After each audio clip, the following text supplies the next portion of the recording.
Dios te bendiga en este precioso día que el Señor nos regala. Dios te bendiga en este día en el que el Señor nos bendice con sus misericordias que son nuevas cada mañana. Sí, cada mañana podemos tener la gran oportunidad con el Señor de comenzar de nuevo, de comenzar de cero. No es que Él no tenga en cuenta lo que hicimos ayer o hace un mes, Él lo sabe todo. No es que Él te va a sacar en cara en el día de hoy lo que hiciste ayer o hace un mes, pero cada mañana son nuevas sus misericordias. Si hay algo que arreglar hoy, hazlo hoy, ahora, porque ahora puedes alcanzar misericordia, perdón, limpieza. Hoy es el día. Por eso este es el eslogan de este programa, en vivo, para el cuerpo de Cristo, para mis amigos en Facebook, para mis familiares en Cuba, para la iglesia en general. Este programa en vivo le hemos puesto ese eslogan porque me apasiona entender, recibir, comprender esta verdad. Hoy es un nuevo día. Con el nuevo día recibiremos todo lo que Dios nos ha preparado. Y nos ha preparado de antemano todo lo que hoy necesitas recibir del Señor. Así que pregúntate, examínate hoy y di, Señor, quiero en tu presencia escudriñar, saber y entender qué necesito recibir de ti hoy. Perdón de mis pecados, sanidad de mi cuerpo físico, crecer, madurar en obediencia, en fe, en santidad. Hoy es un nuevo día y en un nuevo día, en el Señor, con el Señor, todo es posible. Recordemos las palabras de Jesús. Al que cree, todo le es posible. Saludamos a los que están ahora mismo conectándose y saludamos a Meraldo Cuella, mi querido Meraldo Cuella is watching. Bendición, mi querido Meraldo Cuella y Sobeida. Dios les bendiga ricamente a estos siervos del Señor que han entregado sus vidas al ministerio y lo han dado todo durante su existencia sobre la tierra. Para mí ellos son un ejemplo de bendición. Saludos, mi querido Meraldo Cuella. Así que este es el día que Dios ha hecho para bendecirnos, para ministrar nuestras vidas. Como está el título allí que aparece Proverbios versus Eclesiastés. Todos sabemos que Proverbio en capítulo 1, versículo 20, y hablamos la enseñanza pasada, que para ser prudente, para ser sabio, para ser entendido, para caminar con madurez en la vida cristiana y en la vida socialmente hablando en todas sus formas, el principio de la sabiduría, de ser sabio, de ser entendido, es más que tener un bachillerato en teología, es más que tener un doctorado en divinidades. Esta sabiduría es más allá de la intelectual y del coeficiente de inteligencia de cada uno de nosotros. Esa sabiduría, dice Proverbio en 1:7, que el principio de la sabiduría es el temor de Jehová. Quiere decir, el temor santo en mi corazón y en mi mente para no pecar contra Dios y mi prójimo. Pero en el versículo 20, la sabiduría clama en las calles, dice la Escritura. Alza su voz en las plazas. Clama en los principales lugares de reunión, en las entradas de las puertas de la ciudad, dice sus razones. Y pregunta, ¿hasta cuándo, oh simples, amaréis la simpleza? Y los burladores desearán el burlar, y los insensatos aborrecerán la ciencia. ¿Le es conocido esto? ¿Puede usted percatarse de llegar a un centro público, a un lugar donde se está compartiendo una determinada actividad y allí usted se da cuenta la falta de sabiduría, y no digo intelectual, la falta de sabiduría espiritual, la falta de temor de Dios, porque esto es sabiduría? La falta de temor de Dios es ausencia de sabiduría divina, de sabiduría de ciencia que nos enseña cómo pensar, cómo hablar y cómo actuar en nuestras vidas. Es por eso que estoy haciendo, digamos, de alguna manera un contraste, y no hay ninguna contradicción en Salomón. Recordemos lo que dice también la Escritura, y lo dice en la carta escrita al joven Timoteo, segunda de Timoteo capítulo 3. Vamos a ver qué nos dice la Escritura. Versículo 12 dice: y también todos los que quieren vivir piadosamente en Cristo Jesús padecerán persecución. Vamos a dejarlo ahí, porque me quiero ir a Eclesiastés capítulo 1 en la versión Dios habla hoy. Dice acá en el versículo 12: yo, el predicador, fui rey de Israel en Jerusalén y me entregué de lleno a investigar y a estudiar con sabiduría todo lo que se hace en este mundo. La pregunta antes de continuar es: ¿quién le dio sabiduría a Salomón? ¿Quién se la dio? Bueno, se la dio el Dios de toda sabiduría. En sueños se le revela Dios a Salomón, y en sueños Salomón pide sabiduría para guiar un pueblo tan grande. Él quería tener la sabiduría de poder entrar y salir, de tener un consejo preciso para poder pastorear, guiar al pueblo de Israel.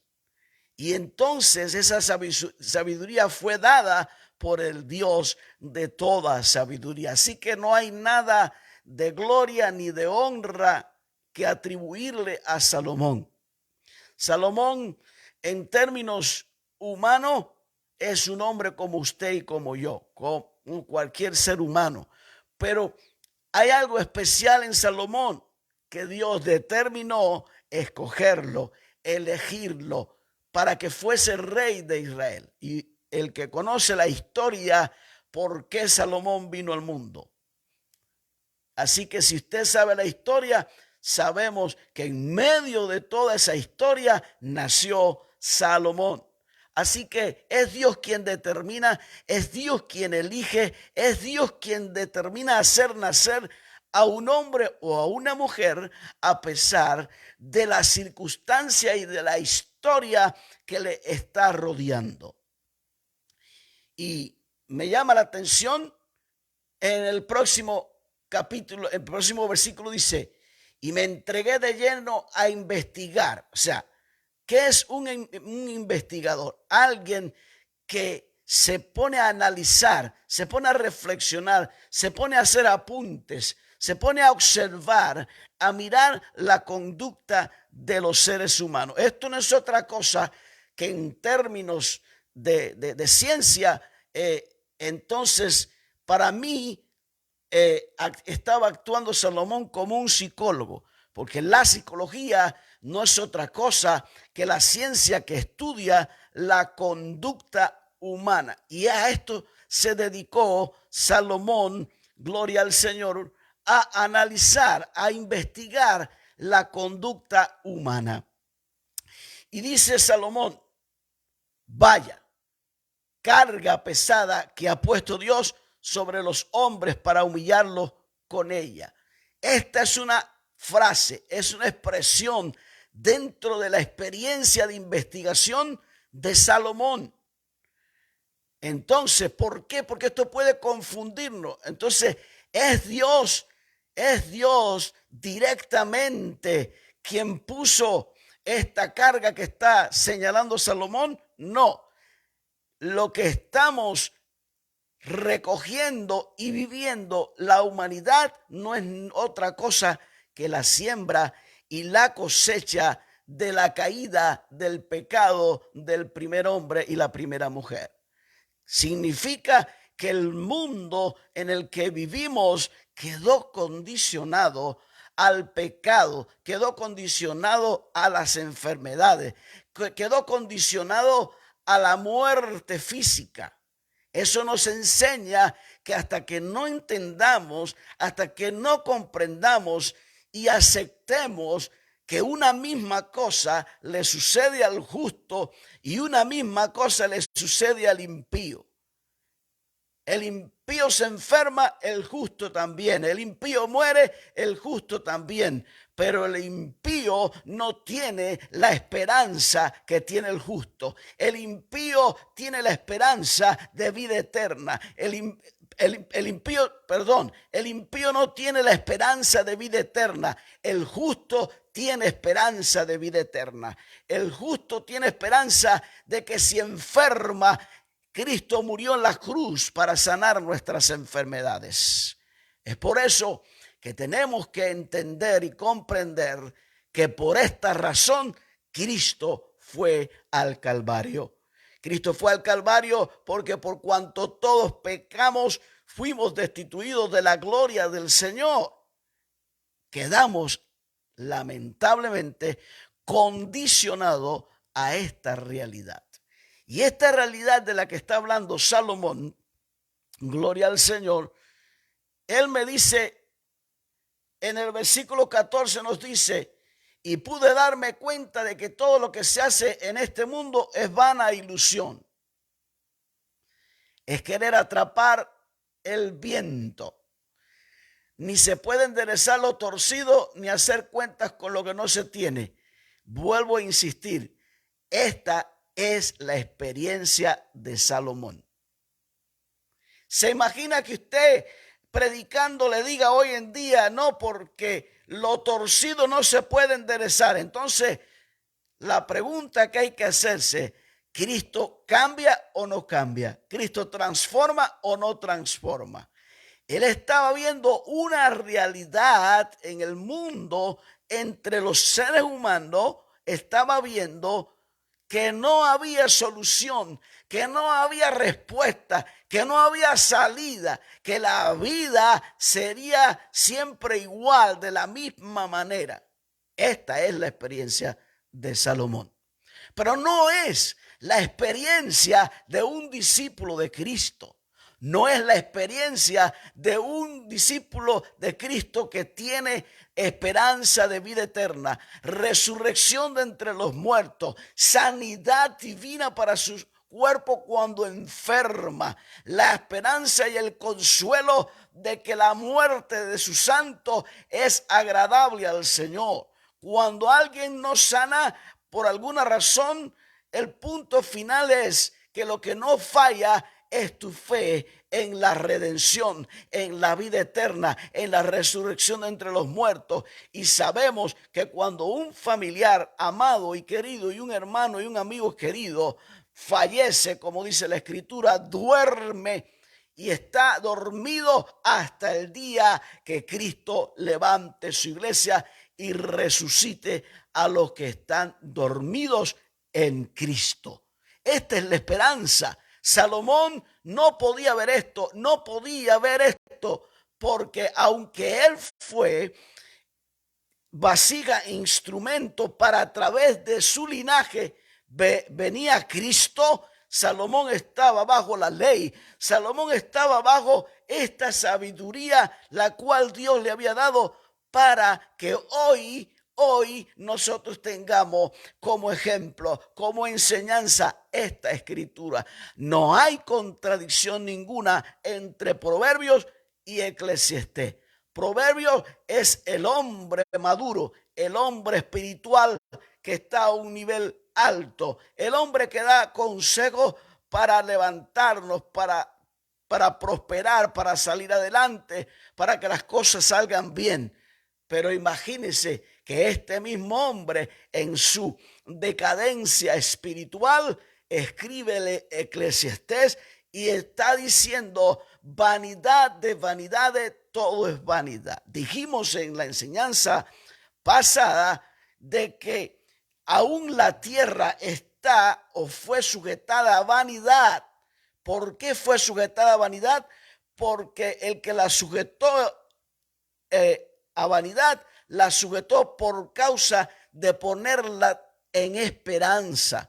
Si tú tienes esperanza y yo tengo esperanza de vida eterna, sí, la tierra también tiene esperanza. Gime, clama, llora para que sea limpiada y sea restaurada al plan original de Dios, y que todos los hijos de Dios volvamos a vivir antes de la caída de Adán y Eva, como ellos vivían, en una estrecha comunión con el Creador. Dios se paseaba ahí en el huerto al aire del mediodía. Esa comunión se rompió, se quebró, pero vamos a recuperarla una vez que Cristo venga por su iglesia. E iremos 7 años a la boda del Cordero. Estaremos allí con Jesús, allí con el Padre, allí con el Señor, batallando, luchando a favor del pueblo de Israel. Y Jehová peleará por su pueblo como en los tiempos antiguos, y vencerá, y venceremos, y reinaremos 1000 años con Cristo. Alabado sea el Señor.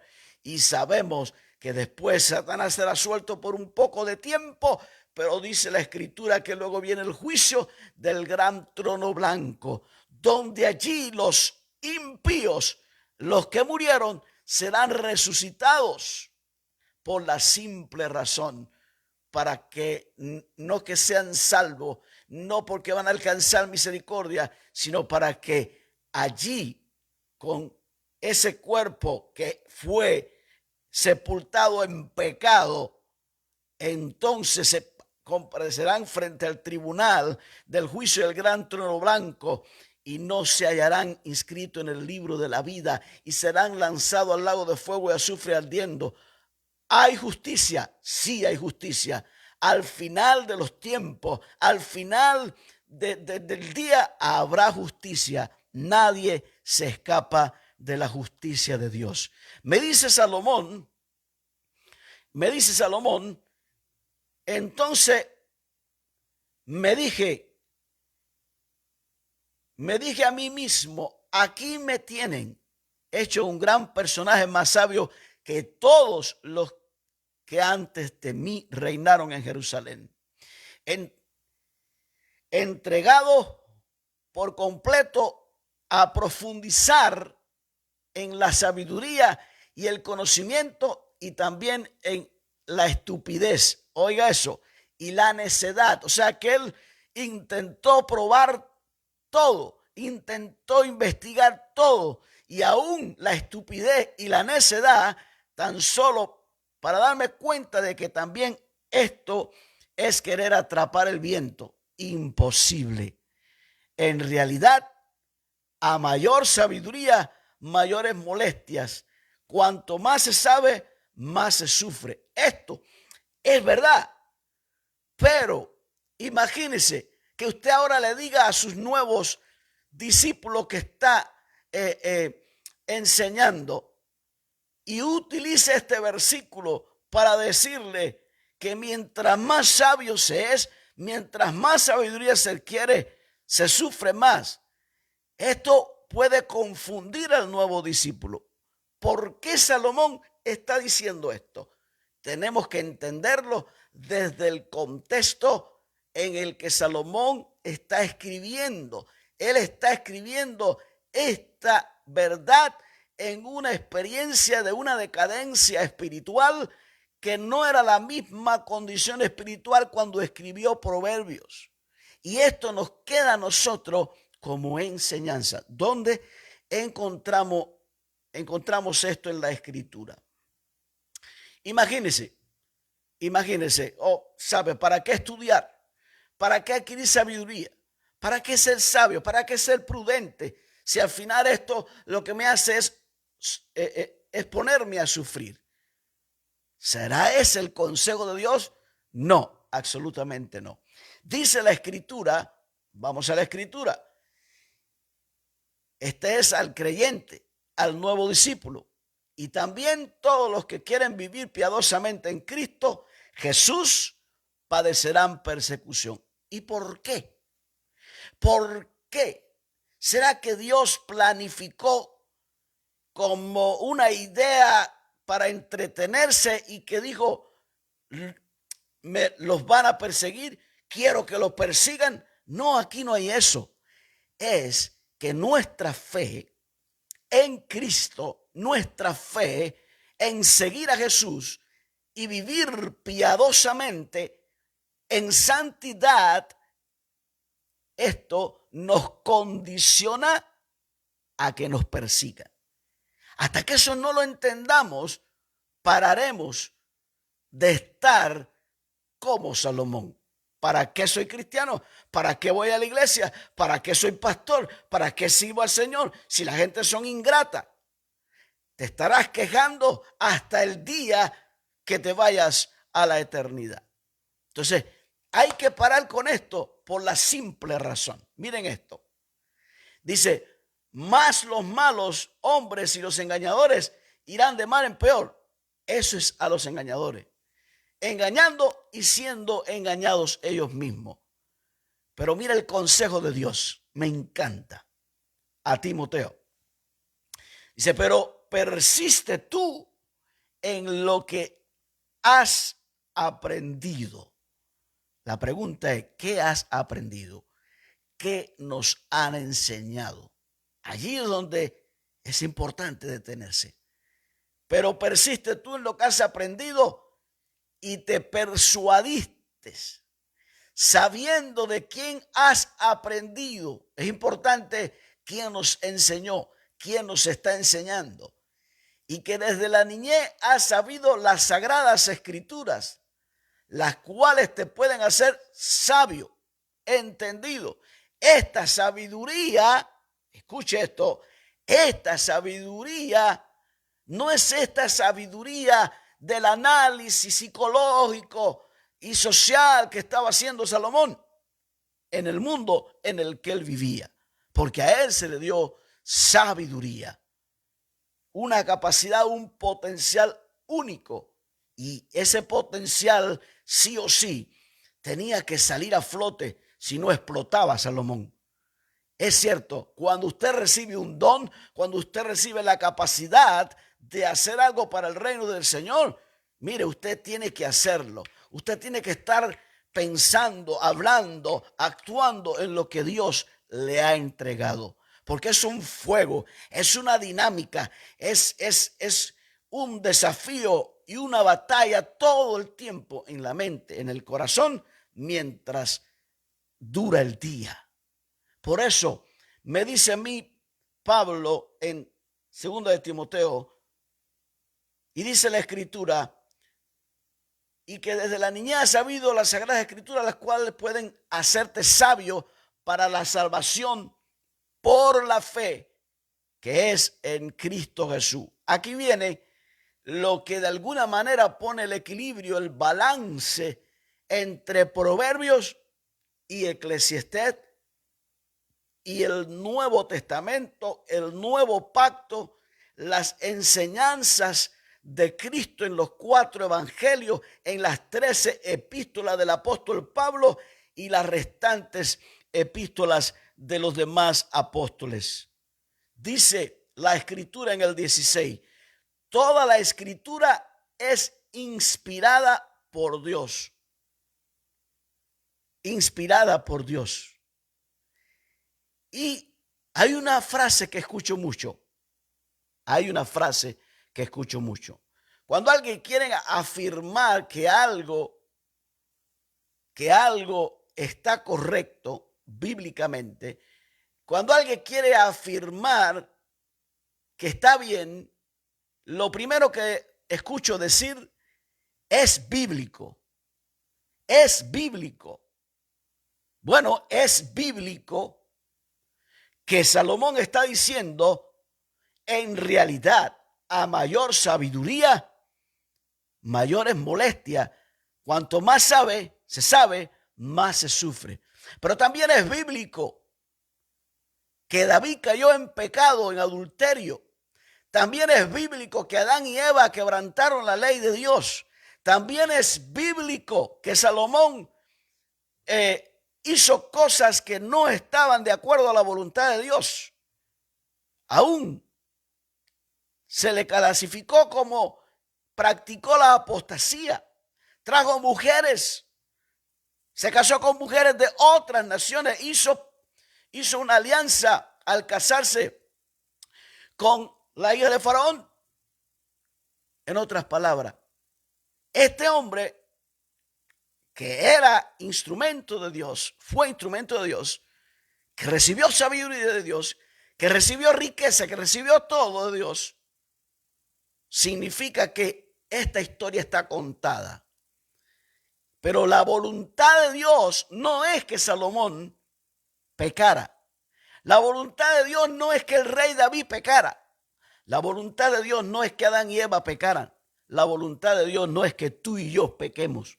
Cuidado con eso, porque hay frases que lamentablemente de manera directa o indirecta están responsabilizando a Dios de lo que hizo Adán y Eva, de lo que hizo Salomón, de lo que hizo el rey David, de lo que usted hace o lo que yo hago. No, Dios todo lo permite. No, Dios sabe lo que hace. No, Dios no es que está permitiendo todo. Dios nos dio libertad, Dios nos dio conciencia, Dios nos dio voluntad, capacidad para pensar, capacidad para decidir sí o no, para amarle o no amarle, servirle o no servirle. Dios nos creó con la capacidad de hacerlo.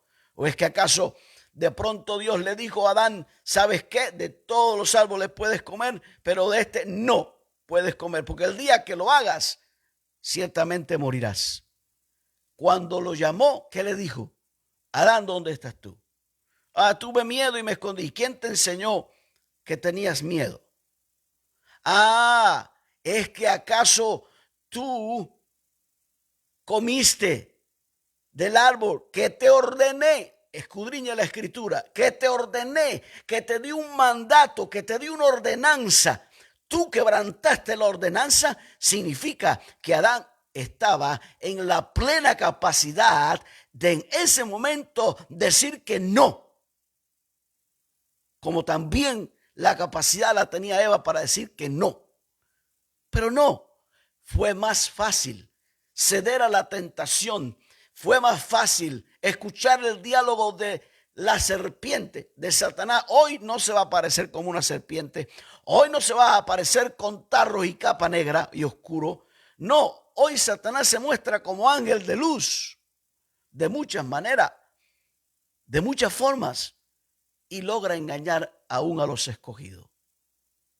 En otras palabras, toda la escritura está escrita y toda la escritura es inspirada por Dios para que quedase escrita, para que quedase registrada y útil para enseñar. ¿Qué nos enseña esta experiencia de Salomón?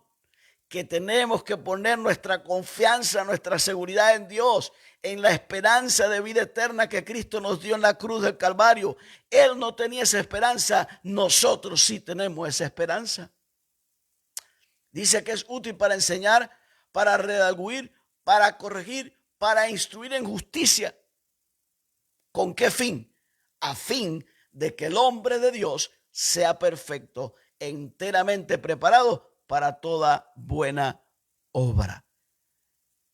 El que está escrito allí, inspirado por Dios y registrado allí para que hoy sea un ejemplo y que aprendamos, dice la escritura, que todo está escrito y quedó escrito para nuestra enseñanza, para que nosotros no hagamos, no repitamos lo mismo que ellos hicieron. Además, Hebreos dice también que ellos no fueron perfeccionados aparte de nosotros para que quedara, gloria al Señor, una promesa mejor para nosotros. Ellos no fueron perfeccionados aparte. En Cristo recibimos el proceso de la perfección desde el día que recibimos a Cristo hasta que nos llame a su presencia o venga por su iglesia. Dice que Él perfeccionará, gloria al Señor, nuestras vidas hasta el día de Cristo. Él lo hará, y lo hará porque vamos a someter con la ayuda y la gracia y el poder de Dios nuestra fe en Él y nuestra obediencia incondicional por amor a Él y todo lo que hemos recibido de Él.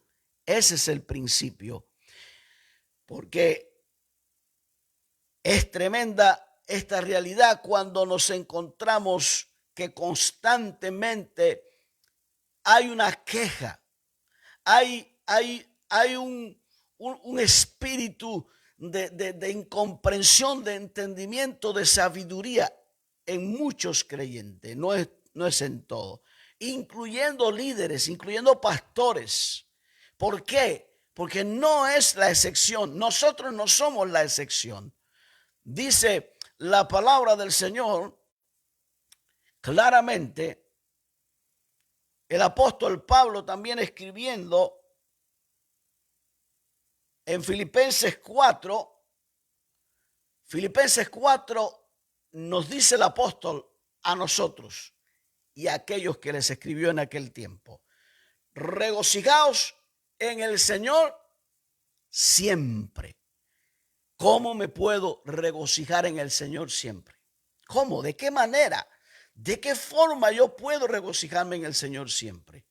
Si me quedé sin trabajo, si el cuerpo está enfermo y no recibo sanidad por alguna razón, ¿qué pasa con los conflictos políticos, económicos y sociales en nuestro país, Cuba? ¿Qué pasa en los problemas políticos, económicos y sociales que existen en todos los países de Centroamérica y Suramérica, Venezuela, Nicaragua o el resto de las Américas?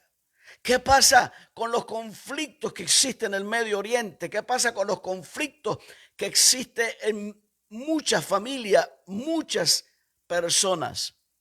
Definitivamente hay pruebas y batallas que no somos nosotros responsables de ellas, pero estamos en medio de ellas y tenemos que confrontarla y enfrentarla.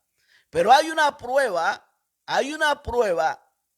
que no es porque a Dios se le antoje que estemos en esa prueba, sino que nuestra fe en Cristo, por seguir a Cristo, esta fe nos condiciona al sufrimiento, al padecimiento, porque nos persiguen. Pero tenemos esta verdad en las Escrituras. Otra vez digo, regocijaos, vuestra gentileza sea conocida de todos los hombres. El Señor está cerca. Eso me anima. El Señor está cerca. Por nada estéis afanosos, ni por la muerte, ni por si mañana, si que el mes que viene. Por eso el nombre de este programa en vivo es: hoy es un nuevo día. Un nuevo día que puedes comenzar de nuevo. Un nuevo día para disfrutar de las nuevas misericordias del Señor cada día. El Señor está cerca. O sea, la esperanza del rapto de la iglesia está cerca. Por nada esté afanoso, sino sean conocidas vuestras peticiones delante de Dios en toda oración. ¿Estás orando de diversas maneras, de diversas formas? Con toda oración y ruego, pero añadirle a ese ruego con acción de gracias. Y decirle gracias por las fuerzas que me da cuando no las tengo. Gracias por el consuelo que recibo porque sé que estás pronto a venir por nosotros. Gracias te doy porque si muero, o sea, paso a estar en un estado de sueño, voy a dormir si muero físicamente, duermo en ti, duermo en Cristo hasta el día del rapto de la iglesia. Aún la muerte para los justo para los discípulos de Cristo no es problema, no es conflicto, porque tenemos una esperanza de vida eterna. Por ninguna cosa estéis afanosos, si no sean conocidas vuestras peticiones delante de Dios en toda oración, ruego y con acción de gracia. ¿Y sabe cuál es el resultado que viene después de orar, de clamar, de interceder, de suplicar ante el trono de Dios en medio de los conflictos? Y estos conflictos son condicionados porque nos persiguen por causa de Cristo. Estos conflictos son condicionados porque lamentablemente la caída de Adán y Eva trajo como consecuencia el pecado, las enfermedades y también la muerte física, el dolor, el sufrimiento, el quebranto a nivel físico. Y todo lo que a nivel físico nos aqueja va y afecta y hace sentir triste a nuestra alma. Eso es humano. Pero una vez que estemos en medio de un conflicto como este, nosotros sabemos que ir a la presencia de Dios todos los días, recibiremos nueva fuerza, recibiremos sanidad divina si es que creemos que el Dios de los cielos está ahí para nosotros, para sanarnos. Simplemente, dice la Escritura, con acción de gracia y la paz de Dios, que sobrepasa todo entendimiento, o sea, toda manera de razonar, toda manera de lógica, toda manera de comprensión humana, guardará vuestros corazones, aquí, guardará vuestros corazones y vuestros pensamientos en Cristo Jesús. Y decía Isaías, tú guardarás en completa paz. Aleluya. Tú guardarás en completa paz aquellos pensamientos que persisten en la esperanza, en el descanso de un Dios que es fiel. Gloria sea al Señor. Pero imagínense que cuando a veces no entendemos y no comprendemos por qué el sufrimiento, por qué el dolor, por qué el quebranto, aun cuando a veces tengamos años en el Señor y también tengamos, ¿sabe por qué hablo en plural? Porque no soy la excepción de la regla. Y por eso hablo, aquí no se trata de mí, se trata de Dios y de su palabra. ¿Por qué a veces no entendemos y no comprendemos? Porque no hemos recibido lo que necesitamos.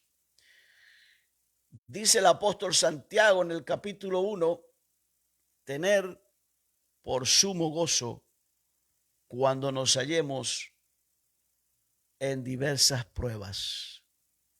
En el contexto que Santiago está hablando, este contexto se está refiriendo a los expatriados, a los que habían sido dispersados, a los que habían sido perseguidos por causa del evangelio. Y cuando él escribe esto es porque hay quejas, porque hay lamento, porque hay murmuración. ¿Por qué si ahora recibí a Cristo? ¿Por qué si ahora soy salvo? ¿Por qué si ahora estoy haciendo la voluntad de Dios? ¿Por qué ahora me persiguen? Jesús lo advirtió. A mí, que soy el árbol, me han maltratado, me han maldecido, me han perseguido. En otras palabras, ¿cuánto no le harán a ustedes que son las ramas? Simple.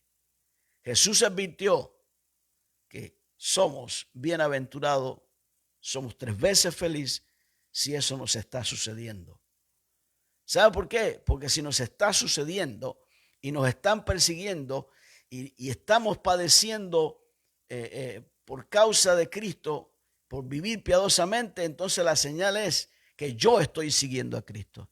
Es que entonces mi fe está firme, inquebrantable en seguir a Cristo, aun cuando me cueste la vida. Dice Santiago, tener por sumo gozo y Mateo capítulo 5, 12 dice: regocijaos y alegraos, porque vuestra recompensa en los cielos es grande, porque así persiguieron a los profetas que fueron antes de vosotros. Entonces, una cosa es la teoría, una cosa es la teología como información y otra cosa es la experiencia, la práctica verdadera y genuina en el campo de batalla espiritual de anunciar a Cristo y que por anunciar a Cristo nos persigan. Y me dice a mí también Santiago 1:12, bienaventurado el hombre que persevera bajo la prueba, bajo la persecución por causa del evangelio. Porque una vez que ha sido aprobado, recibirá la corona de la vida que el Señor ha prometido a los que le aman. ¿Cuántas promesas de esperanza? Dice Santiago capítulo 5, versículo 11. Mirad que tenemos por bienaventurados a los que sufrieron antes. Habéis oído de la paciencia de Job y habéis visto el resultado de proceder del Señor, que el Señor es muy compasivo y misericordioso.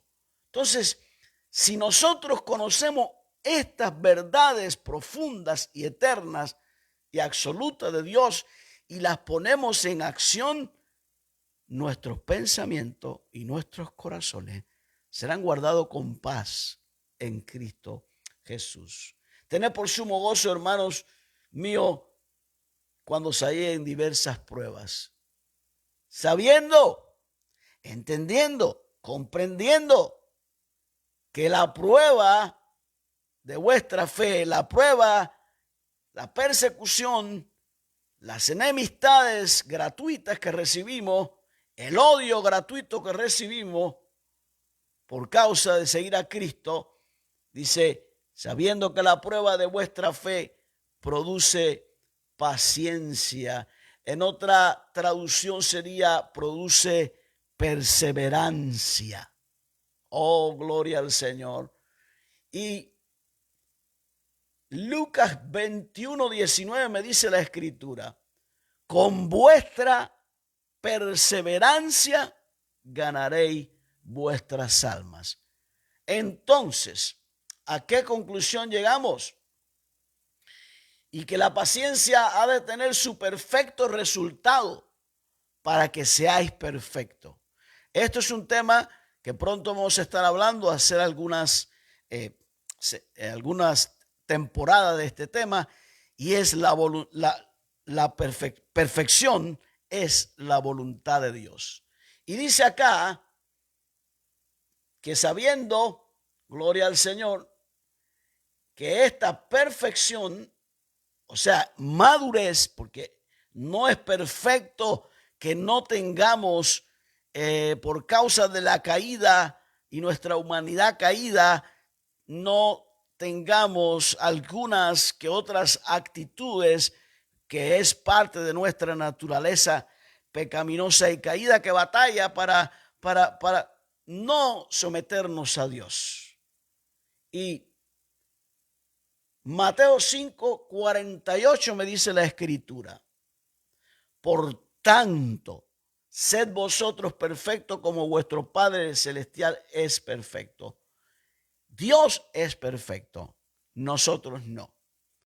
Pero en Dios y en el camino de haber recibido a Cristo hacia la casa del Padre, es un camino de perfección o de perfeccionarlo todo. Dice, una vez que seamos perfeccionados o estamos perfeccionando nuestra conducta y completos sin que os falte nada. Pero quiero leer este versículo antes de terminar. Pero si alguno de vosotros se ve falto de sabiduría, insisto, no es esta sabiduría que Salomón describe en Eclesiastés capítulo 1. No, esto es un análisis de la conducta, de las acciones de los seres humanos y que él llega a esa conclusión. ¿Para qué? O sea, ¿qué sentido tiene que trabaje, que me esfuerce si todo es vanidad? Humanamente es cierto. Humanamente es verdad. No tiene sentido. Pero en el sentido espiritual y en el sentido de la eternidad, que todo lo que hagamos ahora y todo lo que vamos a sufrir o padecer ahora por causa del reino de los cielos, somos bienaventurados. Porque si sufrimos y un alma se salva, bendito sufrimiento. Si sufrimos y hay vidas que se sanan, bendito sufrimiento por causa del reino de los cielos. No importa si vamos a prisión, no importa si seamos apedreados, no importa si vamos al paredón por causa de Cristo. Si un alma se salva y un alma entra al cielo, bienaventurados somos, 3 veces feliz por haber padecido por causa de Cristo. Padecer por causa de Cristo no es quejarse. Padecer por causa de Cristo, me quebranto, lloro, siento dolor en mi cuerpo físico y puedo estar desanimado o algo así, pero ahí está Dios diciéndote: yo estoy contigo, no te dejaré, no te desampararé, yo soy quien te mantengo con la diestra de mi justicia. Pero si alguno de vosotros se ve falto de sabiduría, gloria al Señor, dice Salomón en Primera de Reyes 3:9, da pues a tu siervo un corazón con entendimiento para juzgar a tu pueblo. Esto es espiritual. Y para discernir entre el bien y el mal. Esto es espiritual. Pues ¿quién será capaz de juzgar a este pueblo tuyo tan grande? Pero Salomón llevó esta sabiduría a ese análisis social.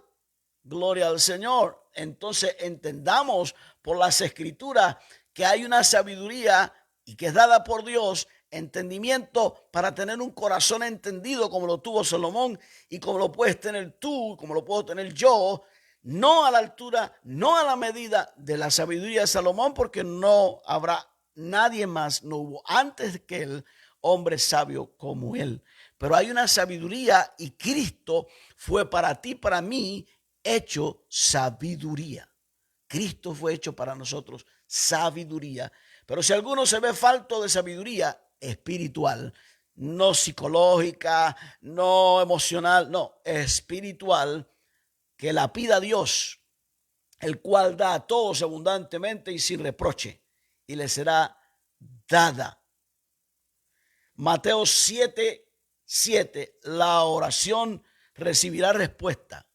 Pedid y se os dará, buscad y hallaréis, llamad y se os abrirá. ¿Qué significa? Señor, no tengo sabiduría para entender este sufrimiento por causa de tu reino. No tengo sabiduría para entender por qué, si estoy anunciando tu verdad, si estoy hablando del amor tuyo, ¿por qué me persiguen? No entiendo. Entonces Dios dice, Santiago dice claramente que si no tienes la sabiduría y el entendimiento para comprender que por causa de tu fe y del amor y de seguir a Cristo, estás condicionado a padecer, a sufrir, a llorar, a gritar. ¿O es que acaso se nos olvida la historia de Pablo y Sila en prisión? ¿Se nos olvida esa historia? ¿Cómo es posible que un hombre consagrado como Pablo y Sila, cómo es posible que estén en prisión? ¿Cómo es posible que estén sufriendo? ¿Cómo es posible que estén padeciendo? ¿Saben por qué están sufriendo en la prisión? ¿Saben por qué fueron encarcelados y por qué fueron puestos allí con cepo? O sea, estaban atados de pie y de mano. ¿Por qué? Porque estaban anunciando el evangelio de Cristo. Y el Dios de este siglo, Satanás, que gobierna a través de los sistemas ideológicos, a través de los sistemas sociales, llámese capitalismo, llámese socialismo, llámese como se llame, simplemente el Dios de este siglo con minúscula ese Dios está gobernando el mundo de la política, de la economía y de lo social. Por eso es que la iglesia tiene que aferrarse a la sabiduría que el apóstol Santiago está diciendo. Sigue confiando en los gobiernos, sigue confiando en los gobiernos, cualquier tipo de gobierno, sigue confiando, sigue esperando. Pon tu confianza en los gobiernos que te van a defraudar una vez más y otra vez y una vez más y otra vez. Cuando la Biblia nos dice, maldito el hombre que confía en el propio hombre, es mejor confiar en Dios y no en los hombres. ¿Saben por qué esa maldición viene sobre uno? Porque esa maldición es dolor, sufrimiento, desilusión, y te lleva a la queja, al dolor, al sufrimiento. Definitivamente la confianza nuestra tendrá que estar siempre en cualquier sistema social solamente en Dios. Este es el día que ha hecho Dios para bendecirte. Este es el día que ha hecho Dios para hablar a tu vida. Gloria al nombre del Señor. Por tanto, si me falta sabiduría, Dios me la va a dar. Y Dios me va a hacer entender que así como sufrió Cristo, así como sufrieron los apóstoles, también los que hoy seguimos a Cristo padeceremos persecución. Y no es porque a Dios se le antoja, no es porque es un capricho de Dios. No, esto es una guerra espiritual de Dios junto con su iglesia contra el reino de las tinieblas que opera en las regiones celestes usando los sistemas de este mundo. Alabado sea el nombre del Señor. Saludamos a David Núñez Paredes. Bendiciones, saludo a tus padres. Meraldo Cuella, Dios nos escribe y dice, Dios te bendiga, buena enseñanza, bendiciones, te queremos. Meraldo y Zoeida, también nosotros. Y yo en lo personal les quiero mucho, les amo mucho. Estoy deseando volver a visitarles allí en su casa. Bendito sea el Señor. Así que este es el día que ha hecho el Señor y vamos a continuar hablando de la a veces el uso de la escritura incorrectamente cuando la sacamos del contexto y decimos frases de un contexto que no está correctamente interpretada o usada. Amén. Bueno, Dios te bendiga. Dios derrame sobre tu vida, sobre tu casa, sobre tu generación, sobre tu descendencia, toda la bendición de lo alto. Porque en mi boca no habrá otra palabra que no sea la bendición de Dios. Si como profeta de Dios, Dios me da otra palabra, te la diré. Pero si no he recibido ninguna palabra profética para ti, no te puedo dar una palabra profética contraria a la palabra profética más segura, que es la palabra del Señor, la que predicamos. Así que si Dios quiere, y estamos todavía en el planeta Tierra, nos estamos viendo el próximo martes. Recuerda, martes a las 10 a.m. y viernes a las 10 a.m. estamos transmitiendo en vivo en este programa, en tu programa. Hoy es un nuevo día. Shalom y grandes bendiciones del Dios nuestro para tu vida.